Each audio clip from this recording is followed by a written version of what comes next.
Está no ar, a bola não para você que acompanha o canal de São Paulo, toda segunda, 8 da noite, uma entrevista inédita para você, falando de esporte, sempre aqui no canal de São Paulo, Vivo TV, canal 18 Digital, 26 Vivo Fibra e através da Rádio Prado, parceria, canal de São Paulo, Rádio Prado, não é só na hora da narração, é também no nosso programa A Bola Não Para, toda segunda, às 7h30 da noite, uma entrevista inédita para você ouvir através da Rádio Prado. Você pode acompanhar então nosso programa de diversas formas e no YouTube, no meu YouTube, no canal do Fred Júnior, você pode acompanhar o meu programa A Bola Não Para. Com muito prazer, recebendo aqui Marcos Faber, o nosso assunto marketing esportivo, que é diretor da Faber Marketing Esportivo. Prazer, Marcos, Fred. Prazer. Eu que tenho uma curiosidade, a esposa do Marcos Faber já foi minha fonoaudióloga, com muito prazer. Isso. Legal. Prazer recebê-lo aqui, Marcos. Prazer é todo meu, Fred, e fiquei sabendo aí que seu programa está fazendo aniversário. Isso. Quero parabenizar aí, Obrigado. que a gente possa comemorar juntos aí por muito, muito tempo. Tomara mesmo, eu agradeço.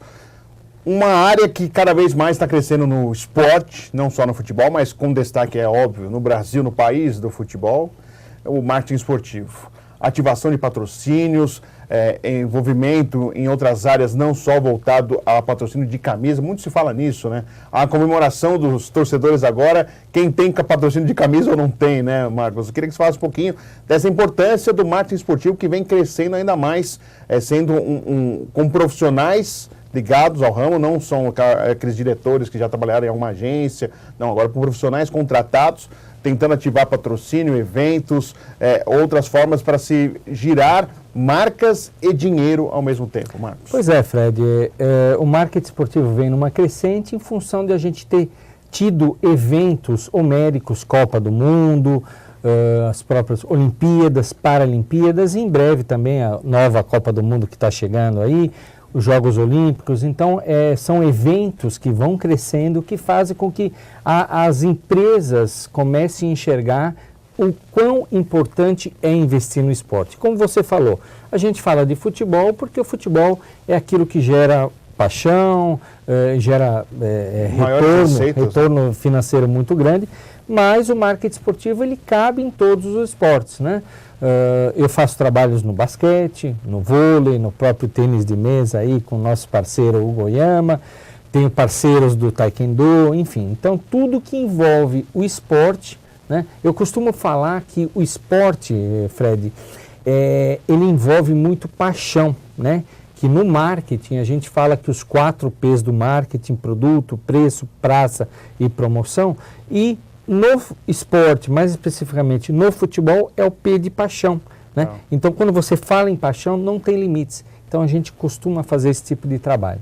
Quando começou esse foco maior do marketing esportivo, muito se falava realmente só do patrocínio de camisa. E agora a gente percebe que não é só isso. Você acha que foi a partir de onde o gatilho que perceberam que dá para se gerar retorno financeiro, dinheiro, não só pensando em patrocínio de camisa? Pois é, Fred, o retorno é muito importante, o patrocínio na camisa é fundamental, mas hoje a gente sabe que o empresário, ele quer ter a marca, além de estampada na camisa, no shorts, ele quer ativar essa marca, ele quer um relacionamento mais próximo com o seu possível cliente, né? Então ele ativa um patrocínio onde você vai gerar uma fidelização, um approach muito grande com isso e o retorno de mídia é interessante. Então quando eu falo nas minhas palestras, cursos, né, essa parte de ativação, realmente é uma questão de você fazer com que os recursos, o budget da empresa seja direcionado para esse tipo de trabalho. Ativação de patrocínio, uma ação de match day, né? A própria utilização de mascote, onde você vai trabalhar com mascote, onde você vai trazer o seu cliente, o seu torcedor próximo a você. Então, até aproveitando, vamos especificar esses lados de ativação. Por exemplo, Match Day. O que seria o Match Day, para quem está acompanhando a gente não conhece? O jogo não é só o jogo em si, é tudo que envolve uma partida no estádio, ações que você pode trazer o torcedor mais próximo de um campo de futebol, por exemplo, na arquibancada ter uma outra experiência, fazer com que o torcedor se sinta acolhido e se sinta bem atrelado a uma marca que patrocina. Eu queria que você falasse um pouquinho sobre o Match Day, que agora está ficando mais comum nos clubes, principalmente nos clubes grandes aí do Brasil. O o jogo de futebol, Fred, deixou de ser aquele jogo de 45 minutos, 15 de intervalo e 45 minutos, né? Então, assim, o torcedor, ele gosta de ter essa experiência, né? A gente fala no marketing que é um marketing de experiência. Ele quer chegar mais cedo no estádio, ele quer conhecer a sala de troféus, ele quer conhecer o estádio, ele quer sentar antes do jogo e receber um folheto com a escalação dos clubes, ele quer conhecer quantos anos tem determinado jogador, ele quer saber o retrospecto dos jogos, e aí tem o jogo, 45 minutos. No intervalo, Fred, convenhamos, né? São 15 minutos que, se você não tem o que fazer, dura uma eternidade. Então, vamos fazer com que o torcedor... a gente tem, pelo menos no Palmeiras, né, que eu participei dessas ações, a câmera do beijo. Sim. Né, onde o torcedor... Tem no esporte norte-americano. Nos esportes norte-americanos é comum, né? A câmera do beijo vai flagrar um beijo. Isso. De um casal de namorados, ou casados, a gente não sabe. Até mesmo um beijo espontâneo pode acontecer com essa câmera. Exatamente. Isso é uma das ações. Sim. Por exemplo, o Palmeiras, o Corinthians costumam fazer ações com sócios torcedores durante o intervalo. No campo. No campo, eles selecionam um sócio torcedor e vai bater um pênalti, né? Vai chutar a bola do meio de campo. Né? Então, isso faz com que você aproxime e torne o futebol, quer dizer, não só aquele jogo, como um espetáculo. A gente costuma ver bastante isso, principalmente nos Estados Unidos e no basquete, na NBA, né, onde eu tive a oportunidade de assistir um jogo na NBA num sábado, sendo que o jogo, na verdade, começou na quinta-feira, onde o zum do jogo, os torcedores, as lojas oficiais, sim, já vendendo desde chaveirinho, camiseta. Então, cria-se um clima para isso, né? E o jogo em si, acabando o jogo, também não termina por aí, né? Porque depois você vai tomar uma cerveja com desconto do ingresso. Então, é um espetáculo, não é simplesmente um jogo. E a gente está preparado para fazer isso, Marcos Faber, ou estamos nos preparando? Porque a gente sabe que organização, infelizmente, não é o nosso forte. E para se fazer isso, tem que ter uma bela organização. Exatamente, Fred. Agora, eu posso falar isso por experiência própria. Eu tenho alguns trabalhos em clubes menores, de menor expressão no cenário futebolístico, sim, brasileiro. E os clubes já têm essa, né, já têm essa ideia, já têm essa visão de fazer, né? Não exige grandes recursos financeiros, tá, e em compensação você vai estar trazendo o torcedor para você. Eu aposto muito, é uma coisa que eu prego tanto nas minhas palestras, cursos, sim, que é um dos braços da minha consultoria, como na prática aí, com os trabalhos que eu fiz em Londrina, no Leque, em Araguari, no próprio Mossoró, Rio Grande do Norte, que eu fiz um trabalho no clube lá. Dá para fazer, Fred. É só questão, eu falo naquela palavrinha de 6 letras, né? Gestão. Né? Uhum. Eu insisto bastante. Onde, sim, você tem um pouco de consciência, um pouco de boa vontade, você faz isso. Então, eu vou seguir depois para falar sobre mascote e tudo, mas eu vou voltar, já que você falou dessa parte de trabalho com as equipes do interior. No seu caso, como que é, Fábio? Você fica um tempo, um período e tenta prospectar parceiros para o clube menor? Como que funciona nesse caso, quando você vai atender um clube que não é grande assim, é do interior do país? Como que você faz? Olha, normalmente a gente monta um projeto, né? O meu modus operandi no meu trabalho você monta um projeto, apresenta na cidade para o prefeito, normalmente a associação comercial, para os empresários da cidade, certo, onde você vende a ideia que o empresário ele pode estar divulgando a marca dele e vai ter um retorno melhor do que se for fazer um retorno, um trabalho em algum programa de televisão ou uma mídia impressa, sim, como uma revista. Né? Então, assim, fazer esse tipo de trabalho e mostrar para ele o retorno financeiro.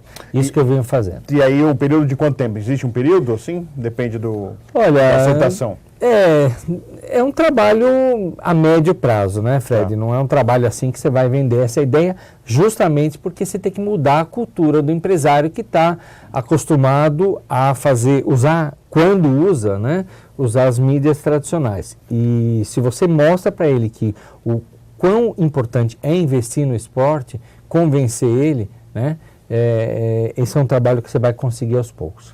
E os dirigentes desses clubes são abertos a isso? São meio reticentes? Olha, eu tenho visto uma mudança grande, Fred, Tá. né? Porque, veja bem, se o dirigente não fizer isso, a tendência do clube é desaparecer, né? Você ficar esperando um patrocinador bater na sua porta, olha, vou estampar na sua camisa, vou te dar X mil reais por mês, isso não vai acontecer. Agora, se você provar por A mais B, como é o nosso trabalho, é o trabalho do profissional de marketing esportivo, a relação que tem entre investir na marca, né, e fazer um trabalho profissional, você consegue fazer isso.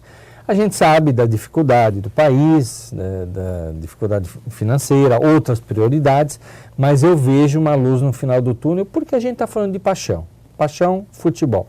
E o empresário, ele está começando a mudar essa ideia. Você acha que a grande dificuldade para um clube ativar patrocínio, um clube menor a gente está falando, né, não dos clubes grandes, é até a falta de calendário, Fábio? Porque a gente tem essa dificuldade, né? Porque os clubes, por exemplo, aqui em São Paulo, tem clube que tem já garantidos os 3 primeiros meses. Aí depois você não vai bem no Campeonato Paulista. Um grande abraço, vai ter uma Copa Paulista lá no final do ano e olhe lá.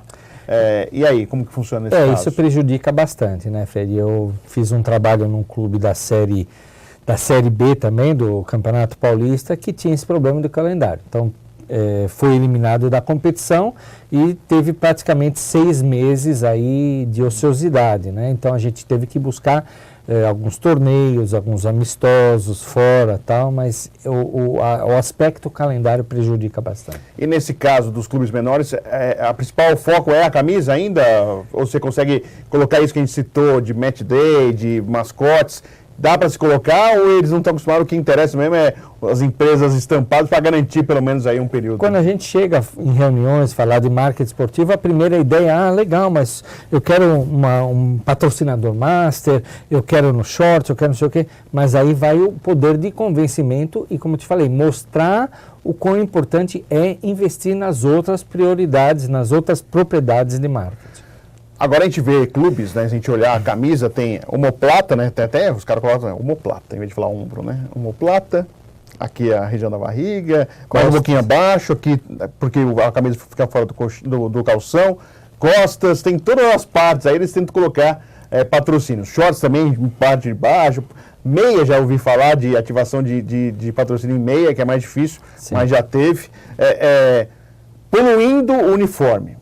Isso é um avanço do marketing esportivo? É um desespero que precisa de dinheiro e abre tanto espaço assim? Pois é, Fred. Eu, particularmente, sou contra, né? Porque você torna o uniforme um abadá.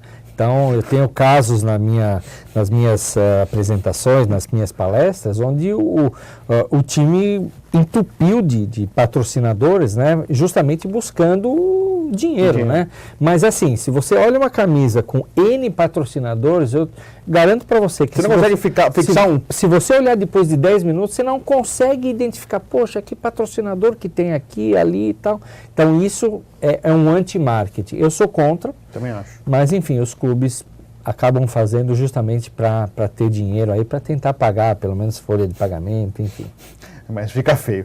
O que não fica feio, eu vou até agradecer já ao Marcos Faber, a gente vai para o intervalo, mas antes do intervalo eu vou até aproveitar, o Marcos Faber trouxe aqui alguns produtos licenciados do Corinthians, eu vou mostrar rapidinho aqui, ó. Tem uma camisa tamanho P, uma outra camisa do Corinthians tamanho M, por exemplo, vou mostrar aqui, ó, e uma outra tamanho G, ou seja, para todos os tamanhos, PMG. E você que está assistindo o nosso programa, você vai mandar uma mensagem para mim, ou nas redes sociais, ou no YouTube, você vai mandar com o hashtag A Bola Não Para, e a gente vai sortear no final do mês de fevereiro essas 3 camisas do Corinthians. Aí depois a gente vai combinar a maneira de entregar, mas então essas 3 camisas do Corinthians aqui, agradecendo, né, o Marcos Faber já de início, essas 3 que estão aqui nas minhas mãos, aí está aqui, o Dedé até abriu o plano aqui, essas 3 estão aqui na minha mão, vocês vão ter a chance de ganhar no final do mês de fevereiro com a hashtag A Bola Não Para, mandando mensagem para mim através do Instagram, no YouTube, Facebook, no Twitter, e aí eu vou sortear e entregar para vocês aí essa camisa do Corinthians, licenciada, para você ficar bonito aí neste início do ano. Então vamos ao intervalo, rapidinho, estamos de volta já já com A Bola Não Para.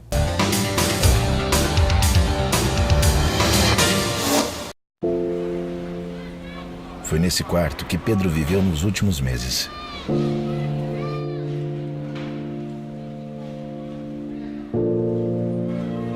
Pedro tinha câncer.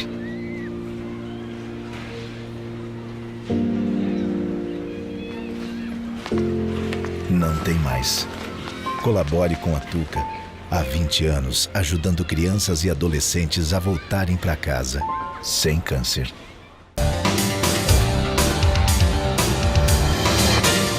Estamos de volta, a bola não para aqui no canal de São Paulo, toda segunda, 8 da noite, uma entrevista inédita para você, com reprises na programação, terça, quinta e sábado. Vocês podem acompanhar o nosso programa e também ouvir na Rádio Prado, radioprado.com.br, toda segunda, 7h30 da noite, o áudio da nossa entrevista aqui para você, sempre uma matéria inédita, uma entrevista bem bacana. Estamos falando de marketing esportivo com o Marcos Faber, que é diretor executivo da Faber Marketing Esportivo, que é nosso convidado aqui no nosso programa, a gente falando sobre essa área que vem crescendo e muito mais no futebol, mas claro, tem as outras modalidades que estão pensando em relação a isso e ligas pensando em relação a mudanças, tentando fazer de um jogo, um evento, valorizar o anunciante, valorizar o patrocinador e o torcedor que prestigia a competição. Fábio, voltando a gente falar daqueles itens que agora os clubes estão percebendo que podem aí ativar patrocínios, a gente falou já do Match Day, agora vamos falar de mascote, que parece uma coisa boba, mas não é uma coisa boba. Eu já percebi, e até eu tendo contato com o pessoal do Juventus, que eles têm um mascote e as pessoas procuram o mascote para tirar fotos. O mascote, na verdade, o Fred, a função dele é associar a imagem de um clube. Sim. Né? Então, é como você falou, não é só a questão de colocar ele no estádio, mas sim fazer outros eventos onde a pessoa vai identificar. Opa, peraí, o Palmeiras é o periquito e tem mais outro que eu sempre me esqueço. Tem um porco, o periquito, né? Isso. Eu costumo falar que, assim, eu fiz um trabalho, Fred, na Caldense, no time de Minas, né? Meu pai mora lá. Exatamente. Então, o que acontece? Eles não tinham um trabalho forte com mascote. Tá. Né? A partir do momento que eles criaram o mascote, identificaram, tornaram o periquito, que também é o mascote deles, eles começaram a fazer com que as crianças que nascessem já associassem. Porque até então, Fred, as crianças nasciam e já iam torcer, né, pelos pais. Iam torcer para o Corinthians, para o Palmeiras, para o Flamengo, para o Fluminense. A partir do momento que eles começaram a focar bastante o trabalho do mascote, as crianças começaram a associar, né? Tirar foto com o mascote, chaveirinho com o mascote, com o periquito e tal. Então começou a fazer com que o clube girasse bastante. O Santos faz isso com o Baleinha e Baleão. Sim. Que ficam lá rodando, fazem embaixadinha, e é bem difícil com aquela roupa ali do Baleinha e Baleão. É um sufoco ali, o cara vai passar muito calor, inclusive. Mas eles fazem isso, né? Eu acho uma coisa interessante, aproveitar esse lado do mascote para envolver o torcedor. O próprio São Paulo, né? Sim. Com o São Paulo, né? Eles têm algumas ações... Santo Paulo, né? Que é o nome Santo Paulo, eles fazem algumas ações, o batismo tricolor, Sim. né? Com o próprio torcedor, né? Então isso você identifica e você gera uma fidelização, né, da criança, enfim, é muito interessante. O case que você tinha me comentado fora do ar é esse da Caldense? Da Caldense, exatamente. Que conseguiu identificar e agora utiliza Utiliza bastante, os próprios produtos licenciados já fazem, né? Eu tive essa oportunidade de conhecer a Caldense antes e depois, né? Sim. Então, quando eu fui, logo no começo, assistir um jogo da Caldense, eu não vi crianças lá, eu vi só o pessoal da terceira idade, né? Sim. Então, a partir do momento que eles começaram a focar nessa ferramenta e nas outras ferramentas do marketing esportivo, o negócio parece que vingou. Hoje as crianças usam a camisa da Caldense, torcem pela Caldense e vibram, né, com o time lá que até então... Hoje está na segunda divisão, Sim. parece que do Campeonato Mineiro, e está fazendo um trabalho muito legal. Legal. E outras formas, sócio-torcedor, cada vez mais os clubes percebendo que não podem aí deixar de lado o torcedor, né, por completo, né, no atendimento, na venda de ingressos, na chegada ao estádio, na forma de ter o assento preservado e sentar naquele assento que ele comprou o ingresso, ter uma experiência positiva.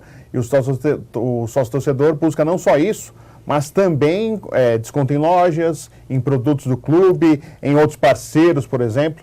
Queria que você falasse do que o marketing esportivo vem trabalhando em relação ao sócio-torcedor. O sócio-torcedor, Fred, é muito importante, volto a te falar, pela questão de você aproximar cada vez mais o seu torcedor a você. volto a falar, o P da paixão é muito importante, então você fazendo esse trabalho, onde você faz com que o torcedor se sinta útil, não só aquele que pague o ingresso, acabou o jogo 6 horas da tarde, ele vai embora, né? Então você faz esse tipo de trabalho. Eu costumo falar que o sócio-torcedor, ele cabe em qualquer clube. A gente sabe que o Palmeiras hoje, se não é o líder, é o vice-líder aí de 150 mil sócios-torcedores, mas você consegue fazer esse trabalho em clubes menores. Volto a te falar, minha experiência no Baraunas, do Rio Grande do Norte, não tinha sócio-torcedor, criamos o sócio-torcedor, conseguimos num prazo de 1 ano, parece que 700, 800 sócios fiéis torcedores, e a gente oferecia, Fred, benefícios de acordo com a capacidade da cidade, do estádio. Então, por exemplo, aqui no Palmeiras, se você é um sócio-torcedor adimplente, você tem desconto em teatros, passagens aéreas, descontos interessantes. Lá em Mossoró, a gente dava para os sócios-torcedores um bônus de R$10 no açougue da esquina, R$5 na farmácia do tiozinho lá na outra esquina, e isso fazia com que o torcedor se sentia importante, né? Então, por isso que eu falo, o programa sócio-torcedor, quando bem administrado, bem gerido, ele é fundamental. Até porque, Marcos, a gente sabe que o torcedor é muito da paixão. Quando o time começa a perder, a primeira coisa que ele faz é parar de pagar o sócio-torcedor. Não só isso, mas também a própria situação econômica. Sim, né? A gente sabe que as coisas mais... o próprio Palmeiras teve uma queda, né, de sócios-torcedores adimplentes, mas você precisa reverter isso, né? Precisa fazer com que eles se tornem adimplentes e cada vez mais se tornem sócios, oferecendo os benefícios e tornando eles fiéis. E agora falando dos outros esportes, a gente percebe que, um exemplo, a Liga Nacional de Basquete Feminino começou a inovar, trazendo coisas, claro, da WNBA, né, da NBA feminina, trazendo coisas como competição de arremesso, competição de enterrada feminina, que não é tão comum assim, mas os Estados Unidos fizeram aqui no Brasil, e perceberam da interação do torcedor com esse evento, ou seja, antes de uma grande decisão, uma grande partida, tem um evento envolvendo esse jogo de basquete. O que dá para fazer nos outros esportes? A gente sabe da dificuldade, a gente sabe que o esporte olímpico tem esse lado financeiro prejudicado nesse momento de crise ainda mais, mas o que dá para fazer na área do marketing esportivo, Marcos? Olha, Fred, guardadas as devidas proporções, como você falou, do futebol, você consegue fazer um trabalho. É aquela palavrinha de 6 letras que é o trabalho de gestão, né? Então você vai assistir um jogo de basquete da NBB, você pode também fazer uma câmara do beijo, você pode fazer um arremesso, você pode fazer o mascote também agitando. O vôlei faz bastante isso, né? O Banco do Brasil vestindo todo o pessoal de amarelo, jogando bola para cima. O vôlei feminino, se não me engano, da Nestlé, agora fechou, mas eles montaram uma loja, né? Então você vai lá, por mais que você vai no jogo, você acaba comprando um chaveirinho, um adesivo, uma camiseta, uma mochila, enfim. Então, assim, você consegue fazer sim. É só você ter uma certa organização e ter um trabalho de gestão. E isso para o clube é importante porque você vai aumentando o ticket médio. Você vai lá, não só paga o ingresso, você compra e você participa com essas ações durante o jogo. Pode ter uma facilidade, já que alguns times, basquete principalmente, é ligado ao interior de São Paulo, por exemplo, não de grandes centros. Isso pode facilitar de fazer um trabalho, Marcos? Isso ainda depende do local. Não, isso depende, né? Porque a gente vê muitas cidades aí, por exemplo, no interior aqui de São Paulo, onde praticamente não tem clubes na primeira, segunda, terceira divisão do futebol, onde predomina o basquete. Franca, por exemplo, é uma cidade dessas, né? Podia fazer um trabalho juntamente com empresários do ramo de calçados, né? Então, dá para fazer, Fred. É você querer se organizar e ter esse trabalho perfeito. Em relação a esses outros esportes, o que você acha mais viável? É o vôlei, que sempre está em evidência, o basquete agora está renovando, trazendo a NBB, tem a Liga Nacional de Basquete Feminino que está crescendo, o tênis, que tem algumas competições, principalmente no início do ano, tem a Aberto de São Paulo, tem o do Brasil, algumas competições que envolvem pessoas bem colocadas no ranking da ATP, principalmente do lado masculino. O que você pensa em relação a esses outros esportes que daria para se fazer uma ativação de Eu acho que o basquete e o vôlei hoje saem na frente, mas eu não dispenso os outros esportes, né? Tá. Eu fiz Esporte de luta também é outro, né? Sim. Eu fiz um trabalho junto com a Natália Falavini, campeã do Taekwondo, que inclusive é lá de Londrina, para onde eu estou indo daqui a 2 semanas. A gente vai ter uma reunião aí justamente para fazer alguma coisa em prol do esporte, onde a criança possa gostar desse tipo de luta e fazer um trabalho mercadológico para, de repente, vender algum produto, alguma coisa. Eu fiz um trabalho também com o tênis de mesa paralímpico, o Israel Stroh, né, que hoje ele é patrocinado pelo Clube Hebraica. Sim. E fora os patrocínios governamentais, onde algumas clínicas que ele vem desenvolvendo. Então, na Praça da Sé, montou-se umas mesas ali para disputar, e isso vai agregando bastante, você vai fidelizando e você vai fazendo com que a pessoa pare lá e se interesse. Olha, peraí, olha, tênis de mesa. É o próprio Hugo Oyama, quando eu conheci ele pessoalmente na Praça da Sé fazendo esse tipo de trabalho. Então dá para fazer sim, de acordo com o esporte, mas guardadas as devidas proporções de recursos financeiros, você consegue fazer tudo. Nós, quando falamos de patrocínio, name rights, agora que se fala muito em relação aos estádios, são altos valores. Gerar altos valores, administrar altos valores. Tem essa preocupação também, né, Marcos? Que não adianta só você conseguir o patrocínio e depois não saber cuidar desses valores, né? É verdade, você tem que ter uma equipe muito boa, uma equipe bem compacta de profissionais, né, gestores de marketing. Você tocou num assunto importante, o name right aí, Palmeiras tem, Corinthians tá aí já está lutando, mas o Corinthians está num passo interessante, fechou agora com patrocinador master, né, enfim. Eu acho que também dá para fazer um trabalho legal, contanto que você tenha profissionais habilitados, né? E cada vez mais a gente percebe isso nos clubes, né? Essa preocupação de ter profissionais da área na gestão, porque antigamente era o diretor, o conselheiro que cuidava dessa área de patrocínio.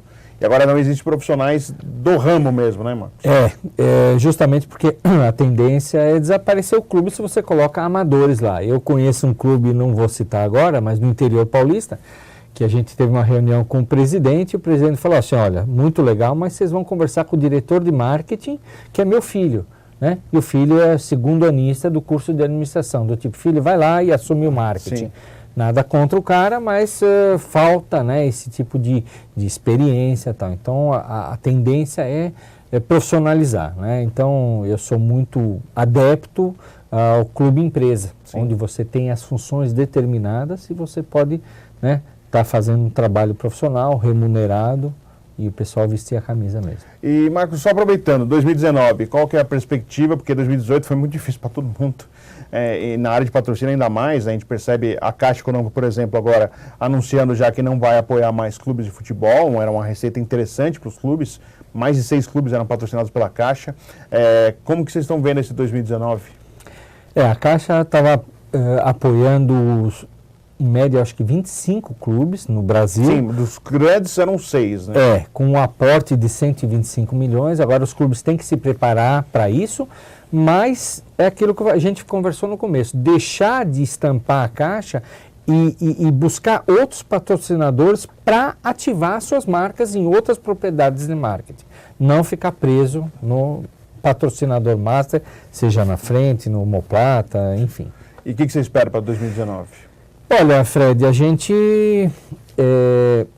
eu particularmente acredito, né? Eu acredito que a política econômica se sobressai aí, lógico, a gente tem outras prioridades, educação, saúde, sim, enfim, mas o esporte, ele é uma via importante aí, justamente para sair de drogas, sair de uma série de coisas negativas aí. Eu acho que tem tudo para crescer e as empresas têm uma parte do budget destinada ao esporte. Só precisa bater na porta deles e falar, meu amigo, vamos investir no esporte, que o teu retorno da sua marca vai ser importante. Eu acredito bastante. Legal. Marcos Faber, muito obrigado por participar do nosso programa A Bola Não Para. Sucesso para você em 2019. Tomara com muitos clubes aí para você poder apresentar o seu trabalho, palestras, cursos. Sempre é importante deixar aí o marketing esportivo cada vez mais à mostra, para todo mundo perceber realmente que é um mercado interessante e que, se trabalhar bem, gera recursos para todo mundo que está trabalhando, consegue aí sucesso no empreendimento, na tentativa. Marcos, obrigado. Maravilha, eu que agradeço, novamente parabéns aí, que a gente possa comemorar bastante tempo. Estou à disposição aí, Fred, quando precisar, a gente está às ordens. Legal. Falando de marketing esportivo, hoje aqui na Bola Não Para, com o Marcos Faber, agradecendo e prometendo voltar na semana que vem, toda segunda, 8 da noite, aqui no canal de São Paulo. Você acompanha a Bola Não Para, o áudio, 7h30 da noite, na radioprado.com.br. Até semana que vem. Um grande abraço.